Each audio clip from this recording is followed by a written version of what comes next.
en esta ocasión en una sección más de la entrevista con expertos y expertas. En esta ocasión nos engalana la presencia de la doctora Julieta Morales Sánchez, quien es también participante del proyecto PAPIME de modelo de enseñanza proactiva del derecho.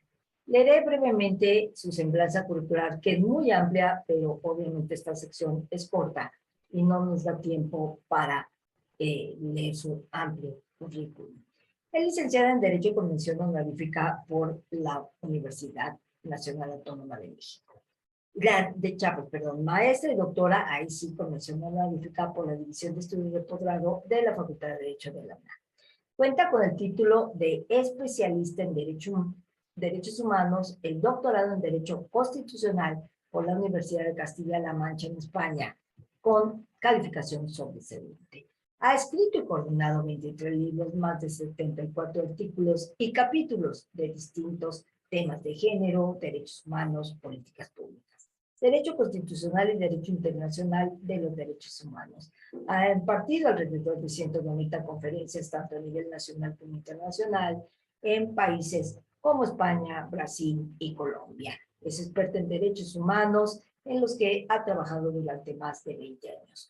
Cuenta con 15 años de experiencia en el servicio público, en donde se ha desempeñado como asesora en el Centro de Estudios para el Adelanto de las Mujeres y la Equidad de Género de la Cámara de Diputados del Honorable Congreso de la Unión. Es asesora de la presidencia de la Comisión de Derechos Humanos del entonces Distrito Federal. También ha fungido como asesora en el entonces Instituto Federal Electoral. Ha sido directora general adjunto de lo contencioso de la Comisión Nacional de Seguridad y directora general adjunto para la implementación de reformas constitucionales de derechos humanos de la Secretaría de Gobernación. Durante 5 años fue directora general del Centro Nacional de Derechos Humanos de la Comisión Nacional de Derechos Humanos. Cuenta con 15 años de antigüedad docente en la Facultad de Derecho de la UNAM y actualmente se desempeña como profesora de carrera titular de tiempo completo, definitiva, de la misma facultad. En el área de derechos humanos, como línea de investigación. Es investigadora nacional nivel 2 del Sistema Nacional de Investigadores e Investigadoras y cuenta con el nivel C del estímulo correspondiente al programa de prima de desempeño del personal académico de tiempo completo, el PRIDE. Es consejera técnica de la Facultad de Derecho de la UNAM e integrante de la Comisión Dictaminadora de Ciencias Jurídicas de la Facultad de Estudios Superiores de Acatlán. Como verán, su currículum es muy amplio y estamos realmente frente a una verdadera experta. Muchísimas gracias, querida doctora Julieta, por aceptarnos la invitación. Y el tema sobre el cual vamos a realizar nuestra entrevista se denomina Enfoques diferenciales y derechos de grupos en situaciones de vulnerabilidad. Para tal efecto, mi querida doctora Julieta, yo desearía que nos explicaras qué vamos a entender por un grupo en situación de vulnerabilidad, por favor. Muchísimas gracias, mi querida doctora Alma de Los Ángeles Ríos Ruiz. Es un privilegio para mí estar aquí con usted justamente en esta sesión académica que nos va a permitir reflexionar sobre uno de los temas quizás más relevantes en la coyuntura actual de México, pero también de muchos países en donde se han detectado que hay situaciones de discriminación estructural que enfrentan grupos que a lo largo de la historia han padecido esta exclusión, esta discriminación, este menoscabo a sus derechos.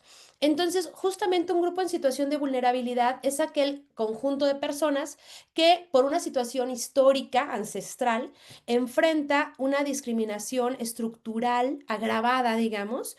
Todas las personas estamos expuestas a sufrir discriminación, claro, por supuesto, pero hay ciertos grupos que por sus características específicas, por una situación histórica, enfrentan esa discriminación aún más acentuada. Pongo algunos ejemplos para que quienes nos escuchan puedan hacerse una idea. Por ejemplo, personas indígenas o personas adultas mayores, niñas o niños sería también, digamos, el término de personas privadas de la libertad o personas de las diversidades sexogenéricas. Entonces, de pronto tenemos a ciertos grupos que por características, por estigmas sociales arraigados culturalmente, enfrentan esta situación, digamos, de mayor exclusión, de mayor vulnerabilidad, pero también están fuera, digamos, del diseño normal, pongo comillas, del mundo. Estamos en un mundo que ha sido construido para determinadas características de personas, por ejemplo, para el hombre blanco, heterosexual, y todo lo que no sea esas características, entonces no encajan, digamos, en ese mundo, ¿no? Personas con discapacidades, etcétera. Entonces, esos grupos que comparten características que los exponen a mayor discriminación, a mayor exclusión y a una, digamos, situación de vulnerabilidad agravada por características propias de dicho grupo. Definitivamente es un tema muy, muy sensible, donde obviamente coincido contigo, la noción de vulnerabilidad es relacional y dinámica. Entonces, reconocerla pues implica identificar estas condiciones estructurales, como tú lo señalas, pobreza, exclusión, discriminación, y obviamente también aumenta la probabilidad de violaciones de derechos. ¿Qué implica hablar de un enfoque diferencial, doctora Julieta? Muchísimas gracias, mi querida doctora Alma. A ver, quizás recordar que por mucho tiempo las imágenes de la diosa de la justicia, ¿no? Que tiene la balanza y demás, traía una venda.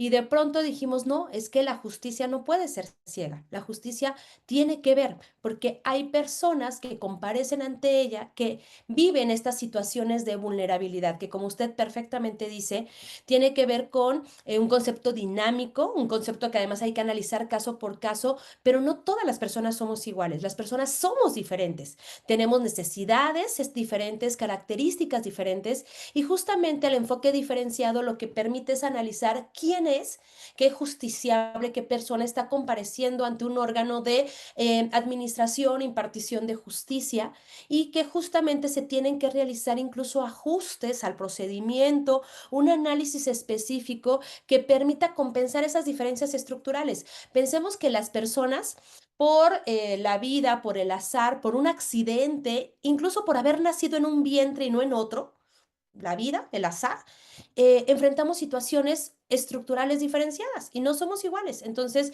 hay una persona, por ejemplo, indígena, analfabeta, migrante, etcétera, frente a una persona que puede estar en una situación incluso económica, educacional, educativa, laboral distinta. Y entonces el enfoque diferenciado permite visibilizar estas diferencias, atenderlas y lograr una impartición de justicia más justa, perdona el término, pero tiene que ver con lograr reducir esas brechas estructurales que existen entre las personas para que todo mundo logre ejercer de manera igualitaria sus derechos. No somos iguales, somos diferentes, pero siendo diferentes tenemos los mismos derechos y el Estado tiene la obligación de garantizar estos derechos aún a pesar de esas enormes brechas que pueden existir entre quienes comparecemos ante un órgano de justicia, por ejemplo. Qué interesante, la verdad, qué interesante estas reflexiones tan profundas que nos haces destacar. Entonces, este enfoque diferencial pues exige, ¿no? Esa adopción de medidas de igualdad sustantiva. No basta una neutralidad formal de la norma, es necesario diseñar acciones afirmativas y protocolos que atiendan las barreras específicas de acceso a servicios y justicia. ¿Qué debemos entender, doctora Julieta, con la frase de juzgar con perspectiva de género? Una buenísima pregunta, mi querida doctora. La verdad es que, ¿qué le digo? ¿Qué preguntas? ¿Qué preguntas las de esta sesión? A ver, creo que es importante entender algo. Por mucho tiempo quienes nos dedicamos al estudio jurídico, quizás creímos que el derecho era neutro. El derecho no es neutro. El derecho reproduce cultura. Y esa cultura está permeada de estereotipos, de sesgos discriminatorios, de una carga cultural, ideológica, incluso política. Y resulta entonces que el derecho, tanto en sus distintas facetas, digamos, producción normativa, la ley escrita, sentencias, el ámbito judicial, pero también las políticas públicas que elaboran tomadoras, tomadores de decisiones en el Poder Ejecutivo federal, locales, municipales, tienen sesgos y reproducen cultura. Por eso es importante visibilizar que el derecho no es neutro y que el derecho tiene impactos diferenciales dependiendo cada grupo o cada persona, porque tampoco los grupos son como una masa homogénea, ¿no? No todas las personas con discapacidad son iguales, no todas las mujeres somos iguales, no todas las personas mayores o niñas o niños. Hay diferencias, por supuesto, dentro del mismo grupo. Entonces, creo que justamente el juzgar con perspectiva de género nos permite, uno, entender que las relaciones humanas son relaciones de poder. Y entonces es visibilizar las relaciones de poder que existen en esas relaciones y en las situaciones que llegan a través de un expediente, por ejemplo, a un órgano jurisdiccional. Y por otro lado, también entender que hay impactos diferenciales de la norma, que una norma no impacta de la misma manera en un hombre blanco heterosexual que en alguna persona que pertenece a un grupo en situación de vulnerabilidad. Entonces, juzgar con perspectiva de género es ponerse los lentes, una nueva visión, que es justo la perspectiva de género, para analizar estas relaciones de poder, esas relaciones inequitativas de poder y también los impactos que genera la norma. Hay, por ejemplo, dos tipos de discriminación. Hay discriminación directa, pero también hay discriminación indirecta. La discriminación directa es aquella que se desprende de la letra de la ley. Yo leo la ley y veo que está haciendo un tratamiento diferenciado, injustificado, no proporcional, no razonable, que no persigue un fin legítimo, está discriminando la letra de la ley. Esa es como muy obvia, la discriminación directa. Pero hay otro tipo de discriminación que es menos visible y que justamente es la discriminación indirecta, que tiene que ver cuando hay una norma que aparentemente es neutra, que luego al momento de aplicarla genera este impacto diferenciado en las personas. Entonces, la perspectiva de género nos permite identificar roles, tareas, funciones que hemos asignado con base en el sexo de las personas o estereotipos de género, que son estas preconcepciones discriminatorias sobre características que tenemos o deberíamos de tener mujeres u hombres en su caso y que si no cumples el estereotipo, ¿no? Genera una reacción, digamos, social y genera exclusión y discriminación. Entonces, la perspectiva de género nos permite, digamos, identificar roles, estereotipos de género discriminatorios para obviamente desarraigarlos, desactivarlos, desecharlos al momento de impartir justicia. Propiamente esta incorporación de la interseccionalidad como herramienta analítica pues nos va a permitir entender múltiples identidades, ¿no? Como tú lo señalas, querida doctora, género, etnia, discapacidad, edad, condición socioeconómica. Y todo esto pues obviamente se combina para producir niveles diferenciados de riesgo y desventaja. Muy bien, qué interesante, de verdad, qué bonito programa, qué bonita entrevista. ¿Qué deberíamos entender o qué significado tiene el análisis de contexto objetivo y contexto subjetivo? Claramente estoy ante una experta también en estos temas y de verdad es un privilegio, mi querida doctora. Yo siempre aprendo también de usted muchísimo y sabe que se le admira muchísimo desde siempre, mi querida doctora Alma de Los Ángeles Río Ruiz. A ver, justamente los protocolos para juzgar con perspectiva de grupo que ha diseñado la Suprema Corte de Justicia de la Nación establece que quien recibe, digamos, un asunto particularmente en materia de amparo, pero no exclusivamente, puede ser en cualquier materia, incluso del foro común, debe de hacer estos dos análisis de contexto objetivo que tiene que ver con el entorno. Los hechos no se producen en una isla, no se dan aislados, están insertos en un entorno social, en un contexto geográfico.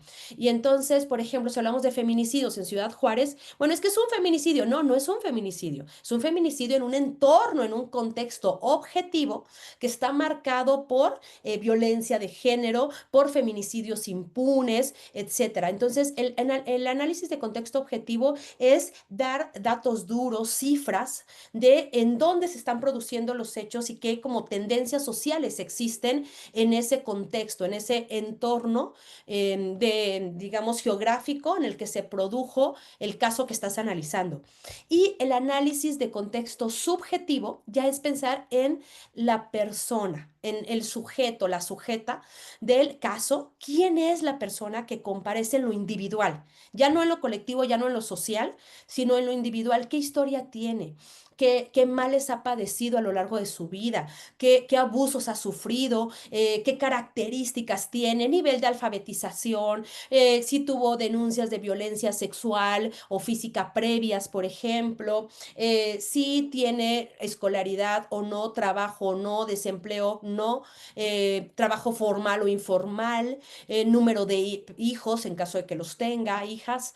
Entonces, quiere decir como analizar ya quién es, más que un número de expediente, quién es el ser humano que tienes enfrente para poder entender también si pertenece o no a un grupo en situación de vulnerabilidad y en su momento también determinar si hay que hacer, por ejemplo, ajustes al procedimiento. Pensemos que la pertenencia a un grupo en situación de vulnerabilidad permite a quienes están ahí tanto a ordenar otras pruebas, por ejemplo, que no han ofrecido las partes, pero también hacer ajustes al procedimiento para lograr la igualdad, digamos.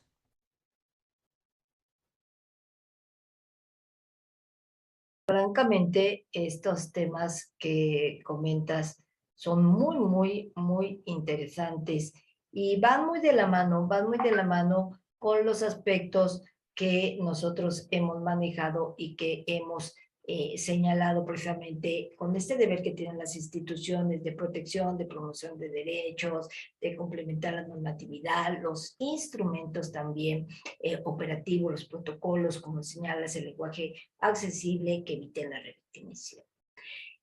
Mira, yo creo que nos vamos a deber otra entrevista porque como estas cápsulas son cortas, me gustaría que cerráramos, si fueras tan amable, en ilustrarnos qué obligaciones tienen los nuevos juzgadores que llegaron a raíz de la reforma judicial que vivimos en nuestro país. Recordando que México, como algunos comparativistas, es el único país que elige en el mundo a los miembros de su poder judicial. Adelante, distinguida doctora Julieta. Muchísimas gracias, mi querida doctora Alma. A ver, yo creo que hay un primer paso, que es el reconocimiento de que siempre hay que capacitarnos, sensibilizarnos y actualizarnos. Una de las preocupaciones era que entre los requisitos solicitados para las personas que aspiraban a cargos en el Poder Judicial, particularmente federal, que es el que conoce de amparo, de juicio de amparo, no se ponía ningún requisito en torno a capacitación en materia de derechos humanos, derechos de grupos, perspectiva de género. Entonces, ¿eso qué hace? Que no hayan garantías de que las personas que están resolviendo conozcan, por ejemplo, del marco jurídico internacional, de tratados, de control de convencionalidad, de derechos de grupos, de enfoques diferenciales. Y entonces resulta que de pronto podríamos encontrarnos a una persona que fuera misógina o que fuera homofóbica o que fuera xenófoba. Entonces, tenemos ahí un gran reto que es el que esas personas que están hoy en esos espacios de toma de decisiones, de impartición de justicia, primero tengan la humildad para reconocer, quiero capacitarme, quiero, ¿no?, entrar a un curso en la Escuela Nacional Judicial, por ejemplo, etcétera, y que puedan tener esta apertura, digamos, para capacitarse y sensibilizarse en el tema. ¿Qué obligaciones tienen? Las mismas que tienen todas las autoridades. Es aplicar artículo primero constitucional, aplicar principio pro persona, realizar interpretación conforme, cumplir las obligaciones del párrafo tercero del artículo primero, es decir, promover, respetar, proteger y garantizar derechos humanos conforme a los principios de universalidad, interdependencia, indivisibilidad y progresividad. Siguen vigentes aún el expediente varios 912/2010, que tiene que ver con la obligación que tienen de ejercer el control de convencionalidad. Y por otro lado, sigue vigente la contradicción de tesis 293/2011. Quiere decir que en México existe un parámetro de control de regularidad constitucional, un bloque de constitucionalidad que tienen que atender a los tratados, que el derecho internacional es derecho nacional, y por otro lado tienen que conocer y cumplir sentencias de la Corte Interamericana de Derechos Humanos. Entonces, creo que primero partiendo del reconocimiento de que abogadas, abogados, siempre tenemos que estar capacitándonos, actualizándonos y demás, tienen que también hacer estas actividades. Y por otro lado, el tema de que ya la Corte Interamericana ha dicho que si una persona, un juzgador, juzgadora, tiene estereotipos de género, sesgos discriminatorios y demás, está violando el derecho al acceso a la justicia imparcial. O sea, el momento en que tú, juzgador, juzgadora, tienes sesgos, estereotipos de género discriminatorios, lo que está haciendo es violar, por un lado, el derecho de acceso a la justicia, el derecho a la igualdad en el acceso a la justicia, está discriminando, y por el otro lado, incluso si se trata de un tema penal, por ejemplo, viola la presunción de inocencia, porque no es neutra, porque no es un juzgador, juzgadora imparcial. Entonces, porque ya tiene una precarga cultural, que son los estereotipos discriminatorios en torno a personas con discapacidad o en materia de género o en materia de personas mayores. Hay muchos estereotipos, preconcepciones discriminatorias sobre las personas de la diversidad sexual o las infancias, cosificamos a las infancias, por ejemplo, y todo eso impacta en la impartición de justicia y genera discriminación. Por eso es tan importante que ellos identifiquen, se capaciten y desarraiguen esos estereotipos que puedan llegar a tener o que puedan haber traído consigo durante toda su vida profesional. Fantástico, fantástico todo esto que nos comentas, querida doctora Julieta. Y obviamente, pues esta respuesta es total, estatal y social, pues debe priorizar esta participación de las propias comunidades afectadas en el diseño y evaluación de políticas, ¿no? Asegurar que las soluciones sean legítimas, culturalmente pertinentes y capaces de transformar las causas estructurales de la vulnerabilidad. Pues no me resta más que entregarte tu constancia virtual, te la hago llegar a Wasabi mañana en la Facultad de Derecho físicamente, y la Universidad Nacional Autónoma de México a través del proyecto PAPIME PE 309424, modelo de aprendizaje proactivo del derecho plataforma EJA, del cual formas parte y eres uno de nuestros grandes elementos. Otorga la presente constancia a la doctora Julieta Morales por su destacada participación en la entrevista con expertos. Suscribe el corresponsal, el doctor Roberto Patini Mafe, y la de la voz en responsabilidad de este proyecto. Muchísimas gracias. Estamos comprometidas para una segunda, tercera, cuarta, quinta y todas las entrevistas que nos pueda regalar. Muchas gracias por tu tiempo. De verdad, eres una verdadera experta en la materia. Un abrazo fuerte. Muchísimas gracias. Muchísimas gracias, mi querida doctora. Un abrazo a usted y a todo su equipo extraordinario y gracias por la invitación. Gracias, doctora Julieta Morales. Hasta la próxima. Besos, bendiciones.